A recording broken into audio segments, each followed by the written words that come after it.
भगवान राम को जो ज्ञानामृत का मंगलमय प्रसाद सेवन कराए हुए हैं, वही मंगलमय प्रसाद भगवान लक्ष्मी नारायण देव की अपार कृपा से हम सबों को प्राप्त होता आ रहा है और आगे भी श्री हरि देने की कृपा कर रहे हैं। पूर्व के प्रसंग में देवादिदेव महादेव और गुरु वशिष्ठ जी महाराज की निर्मल चर्चा एकांत में जो चल रही है, उस पर प्रकाश डालते हुए आगे भगवान शंकर कह रही हैं कि हे मुनीश्वर,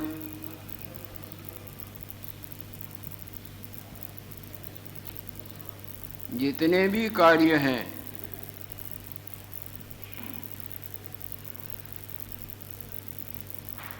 सारे संसार के ब्रह्मांड भर के जितने भी कार्य हैं, इनके उनके उनके इनके, तुम्हारे हमारे हमारे तुम्हारे इत्यादि इत्यादि,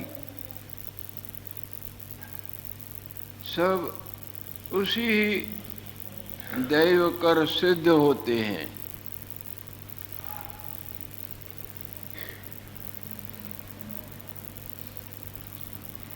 जिस तरह स्वप्ने की जितनी भी क्रियाएं हैं किसी के भी, वो जागृत कर सिद्ध होती हैं ना। चाहे लोहे की चरखियाँ चलती हैं, चाहे शीशे के बल्ब अथवा ट्यूबलाइटें अथवा और यंत्र जितने हैं, से पावर करके सिद्ध होते हैं ना। एक पावर न हो तो ये सब निकम्मे, इनकी क्रिया कुछ नहीं हो सकती है, चाहे किसी भी सुंदर और अक्लमंदी से बनी हुई। सर्व क्रिया उसी देव कर सिद्ध होती है। देना लेना बोलना चलना सब उसी कर सिद्ध होते हैं।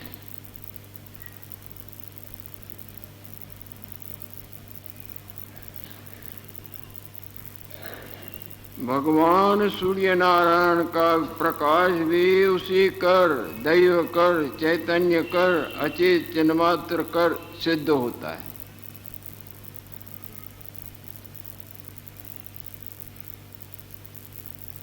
सूर्यादिक प्रकाश रूपी उसी कर प्रकाशते हैं।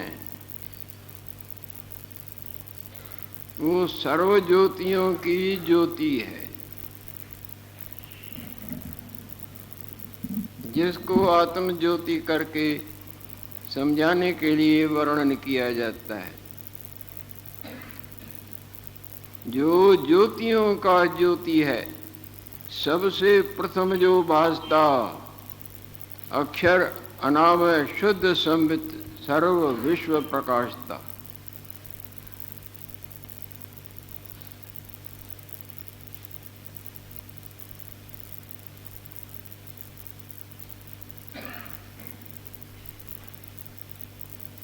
सब उसी कर प्रफुल्लित होते हैं।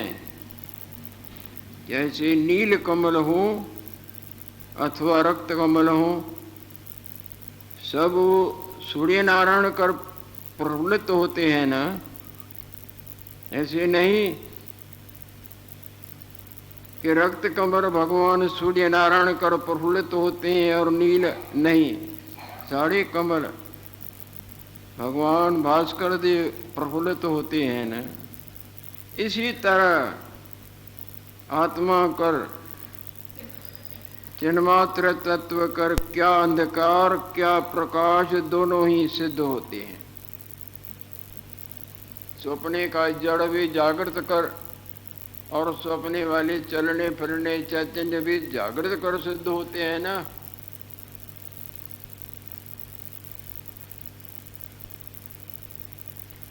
सिनेमा के पर्दे पर भले अथवा बुरे, जड़ अथवा चैतन्य, देवता अथवा दैत्य फिल्म कर सिद्ध होती है ना। इसी तरह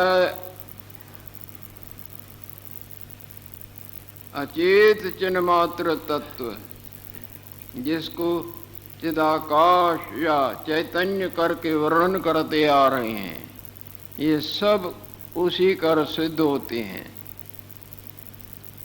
जितनी भी चेष्टाएं हैं सब उसी कर सिद्ध हो रही हैं। हे मुनीश्वर,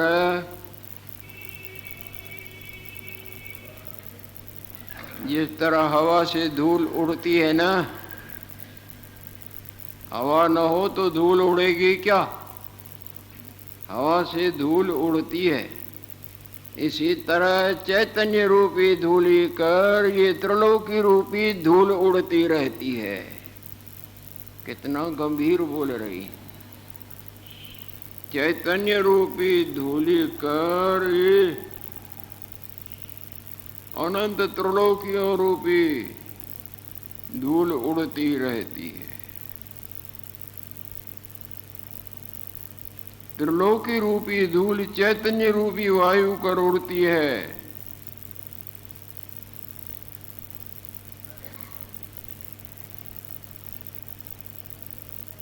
जितने भी संसार के आरंभ हैं,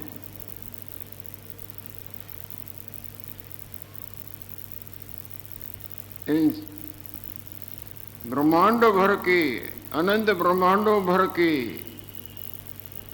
जितने भी आरंभ हैं, सर्व को चैतन्य रूपी दीपक प्रकाशता है।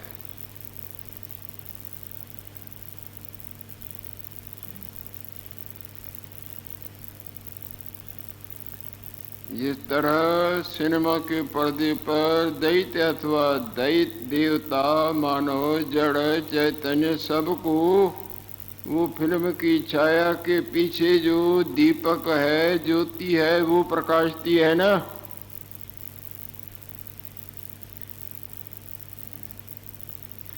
त्रिलोकी रूपी धूली चैतन्य रूपी वायु कर उड़ती है। जेते कुछ जगत के आरंभ है, तिन सर्व को चैतन्य रूपी दीपक प्रकाशता है।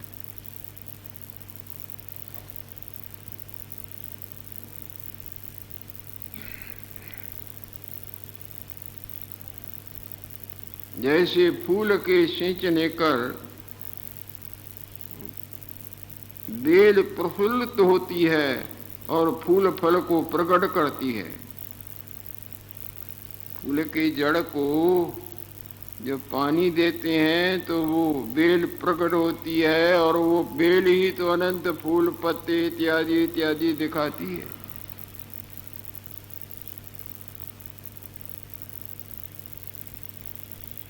चैतन्य सत्ता ही सर्व पदार्थ ते, सर्व पदार्थ को प्रकट करती है।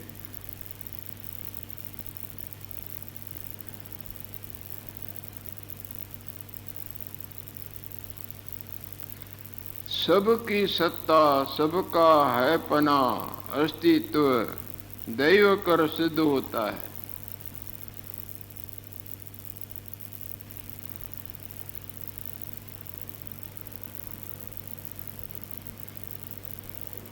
मुनीश्वर, जड़ की सिद्धता भी चैतन्य कर होती है, और चैतन्य ही कर जड़ का अभाव होता है।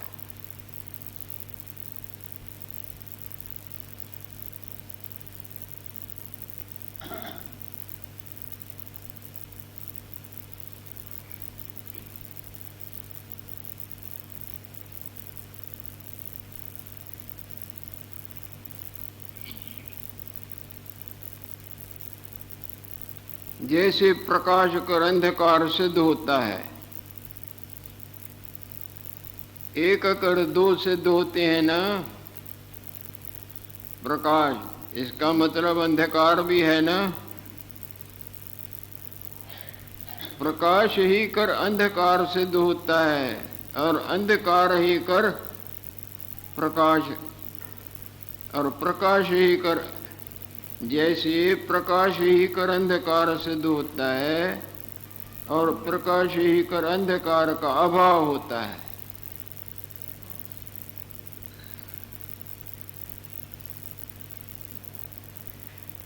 अंधकार है तो प्रकाश भी होता होगा ना।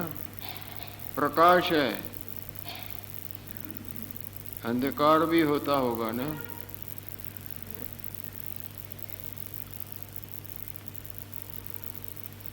प्रकाश ही कर अंधकार का अभाव होता है और प्रकाश ही कर अंधकार सिद्ध होता है।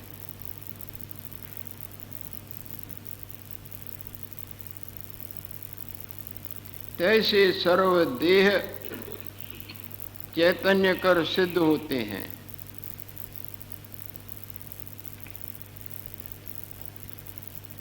तैसे सर्वदेह चैतन्य कर सिद्ध होते हैं और चैतन्य ही कर देहों का अभाव होता है।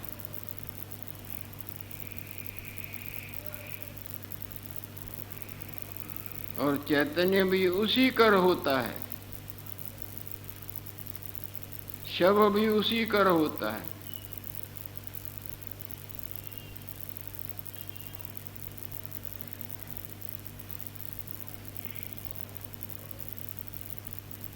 हे मुनीश्वर, ऐसा पदार्थ कोई नहीं जो चैतन्य बिना सिद्ध होवे।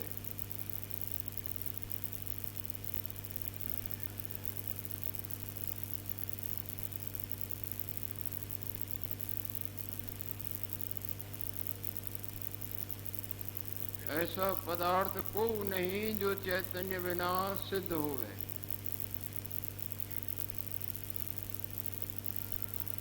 जागृत बिना कोई भी पदार्थ सिद्ध होता है क्या? चाहे वहां जड़ दिखे चाहे चैतन्य दिखे, जागृत न हो तो वो कुछ होते ही नहीं। होते तो नहीं पर होते की तरह निद्रा के दोष से भासते तो है। इसी तरह हम तुम हम ये ब्रह्मांड न होते भी चैतन्य की सत्ता से, न होते भी अज्ञान के दोष से सिद्ध होता है।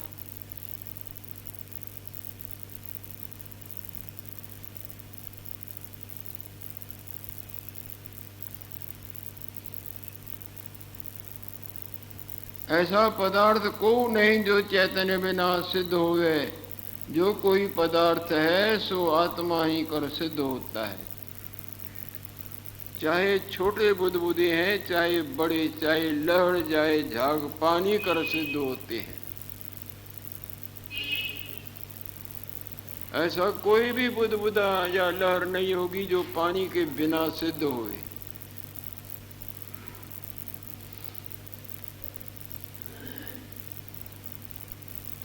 ये सारा ब्रह्मांड सत्य स्वरूप आत्मा कर सिद्ध होता है और आत्मा में इनका रंजक मात्र भी अस्तित्व नहीं। सारा स्वप्ने वाला संसार जागृत कर सिद्ध होता है और जागृत में चाहे बड़े चाहे छोटे उनका रंजक मात्र भी अस्तित्व नहीं। सब कुछ वामे, हम भी तुम भी हम भी, और कुछ नहीं वामे। असल जो अपना असली रूप है उसको मुक्ति की रंजक मात्र लोर नहीं। नकली को लोर पड़ती है।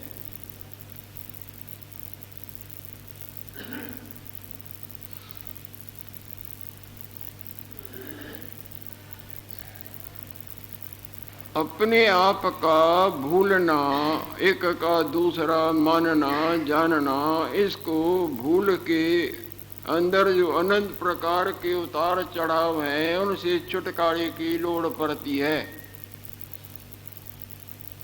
जैसे प्रकाश के अभाव में ठोकरें लगती हैं, उनसे रक्षा पाने के लिए प्रकाश की आवश्यकता पड़ती है। और प्रकाश में जब दूसरा ठोकरों का स्वार नहीं तो उनसे रक्षा का कैसे विचार उठेगा?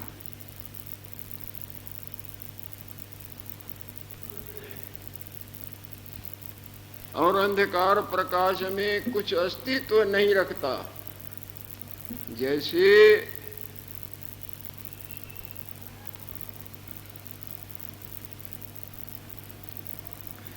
अपना स्वप्ने वाला रूप और स्वप्ने वाला संसार जागृत में कुछ अस्तित्व नहीं रखता। जिस तरह आकाश में अथाह नीलता दिखती है, ये नीलता आकाश में वास्तव में कुछ भी नहीं।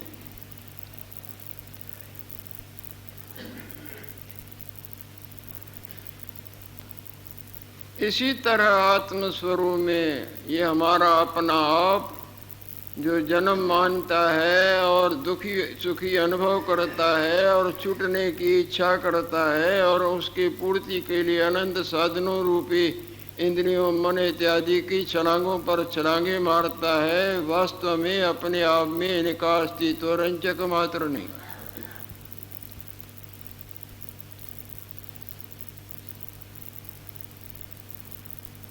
वास्तवता ही के भूलने से ये असत सत की तरह दिखता है और अनंत दुखों से घिरा हुआ अनुभव करता है और उनसे छुटकारे की इच्छा करता है।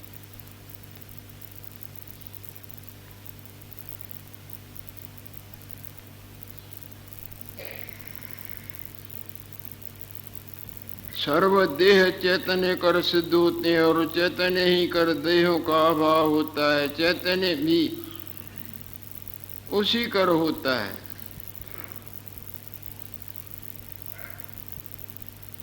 ये मुनीश्वर ऐसा पदार्थ को नहीं जो चैतन्य बिना सिद्ध हो गए। कोई भी सोने का भूषण चाहे छोटा चाहे बड़ा बिल्कुल नहीं जो सोने के बिना होवे। सोने में उनका अस्तित्व कुछ नहीं, अस्तित्व हमारे मन में है। मन कहो माया कहो, सोने का भुलेखा कहो,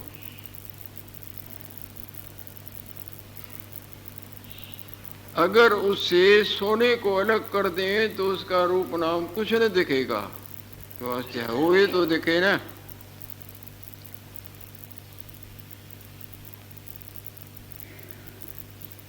ऐसा पदार्थ को नहीं जो चैतन्य बिना सिद्ध होवे। जो कोई पदार्थ है सो आत्मा ही कर सिद्ध होता है। हे मुनीश्वर, ये शरीर रूपी वृक्ष सुंदर है और बड़े ऊंचे टास सहित है, परंतु चैतन्य रूपी मंजरी बिना नहीं शोभता। जैसे रस बिना वृक्ष शोभा नहीं पाता है, ठूठ पड़ा रहता है। चैतन्यताई कर ये शरीर शोभा पाता है ना।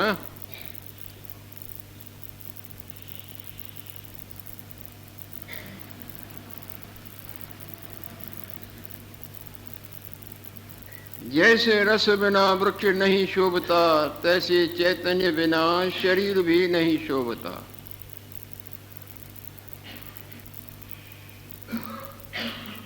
बढ़ना घटना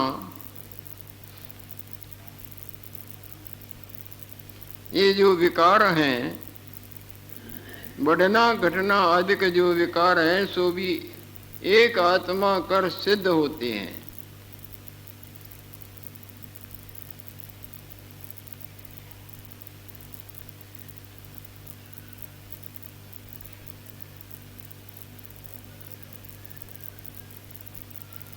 वास्तव में ये सारा संसार केवल चैतन्य मात्र है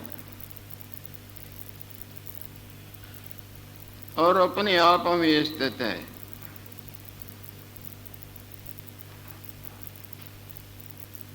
वास्तविक दृष्टि से देखें तो आकाश अपने आप में स्थित है, उसमें कुछ भी रंग रोगन कुछ भी नहीं। वास्तव जागृत रूप के भाव से देखें तो अपने आप में स्वप्ने वाला और वो संसार और उनका रोना पिटना मेरा तेरा जन्म मरण कुछ भी नहीं।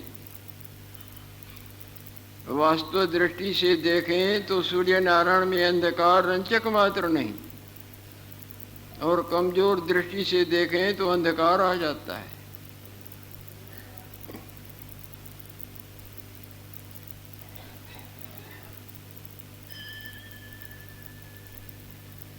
यह जगत सब चैतन्य रूप है। ये सब जितने भी सोने के जेवर हैं फकत सोना है। ये जितने भी सपने वाले दिखते हैं फकत जागृत है। यह जगत सब चैतन्य रूप है। चैतन्य मात्र ही अपने आप में स्थित है। ये वास्तवताई के भाव से बोल रही है। जब इस तरह से दैव के रूप पर भगवान शंकर ने गुरुदेव के प्रश्न करने पर प्रकाश डाला, एक देव सदा अपने आप में स्थित है, जो अकृत्रिम है, अनादि है, अनंत है, सब प्रकार के कल्पनाओं से रहित है और सब कुछ उसमें जो दिखता है उससे जुदा नहीं।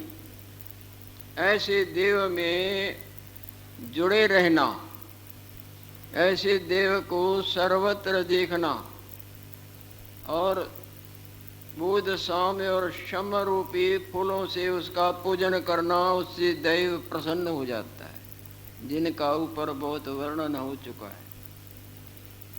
जब इस तरह से भगवान शंकर ने गुरुदेव के प्रश्न का दैव के ऊपर पूछा था तो प्रकाश डाला, उत्तर दिया। अभी भगवान शंकर उत्तर दे के आखिरी में बोले ना, वो दैव सदा अपने आप में स्थित है, चैतन्य रूप। यह जगत सब चैतन्य रूप है, चैतन्य मात्र ही अपने आप में। जाग के देखो, ये सब जागृत रूप है और जागृत अपने आप में स्थित है। तब फिर गुरु वशिष्ठ जी महाराज भगवान शंकर से और पूछ रहे हैं। वशिष्ठ वाच, हे राम जी, जब इस प्रकार अमृत रूपी वाणी कर त्रिनेत्र ने मुझसे कहा,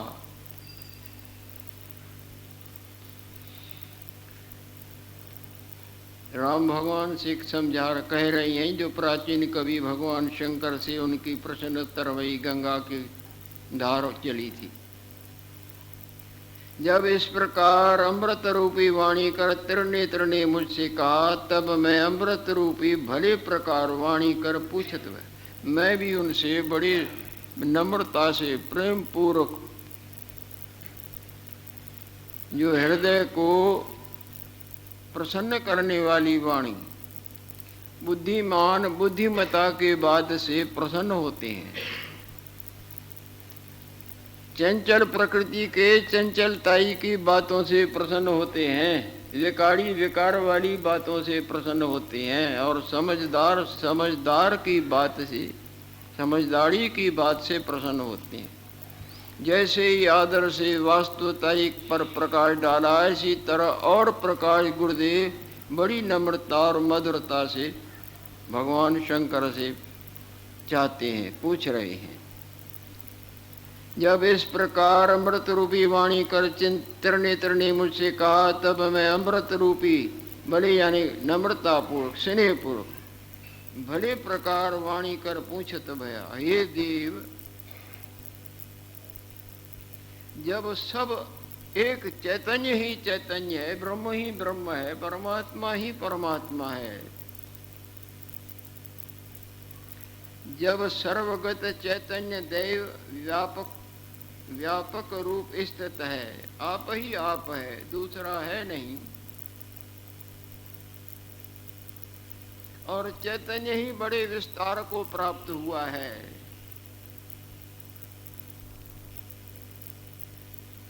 और चैतन्य ही बड़े विस्तार को प्राप्त भया है, तब यह प्रथम चैतन्य था, अब यह चैतन्य चाहते रहता है। प्राणियों की दशा होती है नहीं, जैसे जिंदा होता है तो अभी तो चैतन्य था, अब चैतन्यता से रहता है। क्या पूछ रहे, पूछने की बातें, हम तो प्रश्न भी विचित्र विचित्र।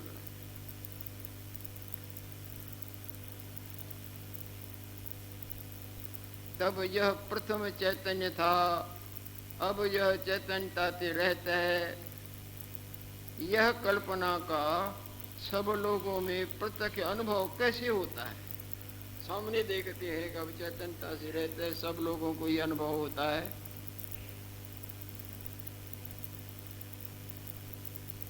चैतन्य तो फिर चैतन्य है नहीं, अविनाशी है, निर्विकार है। पहले तो सब चैतन्य ही है, तो चैतन्य दिखते फिर वो सब देखते हैं कि ये चैतन्यता से रहता है, ये कैसे होता है? ईश्वरवाद। तो भगवान शंकर गुरुदेव के मरम भरे प्रश्न पर प्रसन्न हो रहे हैं और उत्तर दे रहे हैं। ये ब्रह्मवेता विखे श्रेष्ठ। भगवान वशिष्ठ जी महाराज से बोलते हैं कि आप जितने ब्रह्मवेता है ना, ब्रह्म ज्ञान करके संपन्न हैं, जैसे कोई संपदावान हो और उनमें कोई महासंपदावान हो, इसी तरह आप ब्रह्म ज्ञान की संपदा करके भरपूर हैं और उन सबों में श्रेष्ठ हैं। ब्रह्मवेता विखे श्रेष्ठ, ये आपने हमसे महाप्रश्न किया है, साधारण प्रश्न नहीं। साधारण बुद्धिमान तो साधारण बातें करेंगे, बुद्धिमानों का काम होता है बुद्धिमता की बात करना। ये ब्रह्मवेता विखे श्रेष्ठ, महाप्रश्न यह तुझने किया है, उसका उत्तर सुनो।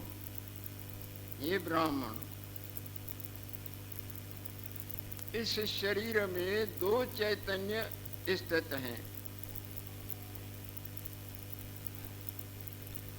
एक तो चैतन्य उन्मुखत्व,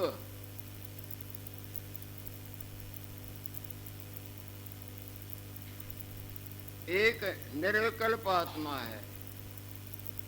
जैसे जब आप स्वप्न देखते हैं तो एक तो चैतन्यता स्वप्न वाले रूप में देखते हैं और एक जागृत में वास्तव चैतन्यता है, होता है ना। स्वप्न वाला कोई दिखता तो है चैतन्य, पर चैतन्य थोड़ा ही होता है, वह दिखता है तो जागृत के सत्ता से दिखता है, नहीं वास्तव जागृत ही चैतन्य है ना, वो तो जड़ है। जड़ होते भी चैतन्य स्वप्न वाला दिखता है ना, बातें करता है, चलता फिरता है, मानता है अपने को। इस शरीर के दो चैतन्य हैं, एक चैतन्य उन्मुखत्व, चैतन्यताई के विरुद्ध विपरीत दूसरा। जैसे शीशे में आप अपना प्रतिबिंब देखते हैं, वो प्रतिबिंब भी बिंब की तरह दिखता है ना। बिंब तो इधर है, उसकी माया छाया से बिंब की बदौलत वो प्रतिबिंब दिखता है।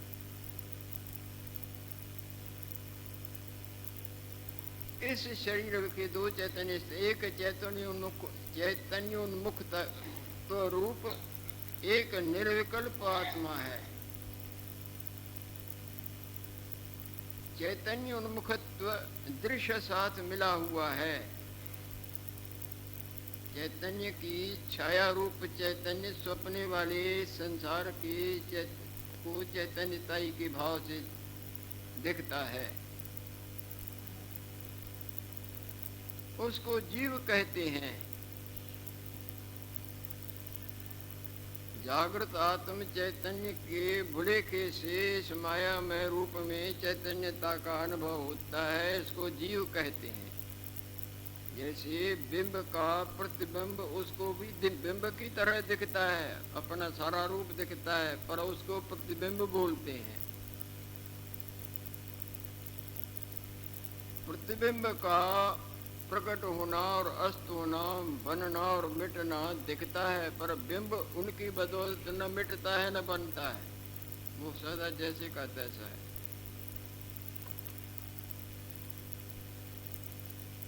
जो चैतन्य मुखत्व दृश्य साथ मिला हुआ है सो जीव है। संकल्प के पूर्ण कर दूसरे की तरह वो दिखता है, पूर्ण की बदौलत वो दूसरे की तरफ स्वप्ने वाला दिखता है और उसमें चैतन्यता ही भी दिखती है। और वास्तवता से देखें, पुराने रूपी माया को हटा के देखें तो कुछ भी नहीं हुआ। एक चैतन्य जो है सो जैसे का तैसा है जागृत, पुराने को झटका देते हैं या खत्म हो जाता है तो यही चैतन्य दिखता है ना। अभी खोलेंगे कई दृष्टांत दाष्टान्तों से समझाने की भगवान शंकर कृपा कर रही हैं। और वास्तवतः अपर कुछ नहीं हुआ, परंतु दृश्य संकल्प के अनुभव को ग्रहण किया हुआ है। देखने वाले संकल्प के पुरने को ग्रहण करने से वो दूसरा चैतन्य दिखता है, जिससे वो जीव रूप हुआ है। जैसे कोई स्त्री अपने शील धर्म को त्याग कर दुराचरणी होती है, तब शीलता उसकी जाती रहती है, पर स्त्री तो बनी रहती है ना। इसी तरह चैतन्य पुरने का संबंध पाके जीव रूप में दिखता है, पर चैतन्य तो बना रहता है ना। ये भोलेनाथ दृष्टांत देके समझाते हैं। उनका शील धर्म तो गया, पर वो पिंड तो माया का बना रहेगा ना, स्त्री रूप तो बड़ा बना रहेगा ना। इसी तरह पुण्य का संग करके वो चैतन्य जीवत्व को अनुभव करता है, चैतन्यता ही अनुभव करता है। और पुण्य का त्याग करने से, प्राणों का त्याग करने से वो चैतन्यता ही नहीं दिखती है, पर वो चैतन्य, असली चैतन्य तो नकली नहीं होता, वो तो बना रहता है ना। स्वप्ने वाला पुरना छोड़ देने पर जिस पुरने में वो सब जड़ भी चैतन्य की तरह दिखते थे, उसका त्याग करने से भी इसका तो अभाव नहीं होता है। और पुरने का ग्रहण करने से वो जड़ भी चैतन्य की तरह, मिथ्या भी सत्य की तरह दिखता था ना। जैसे स्त्री अपने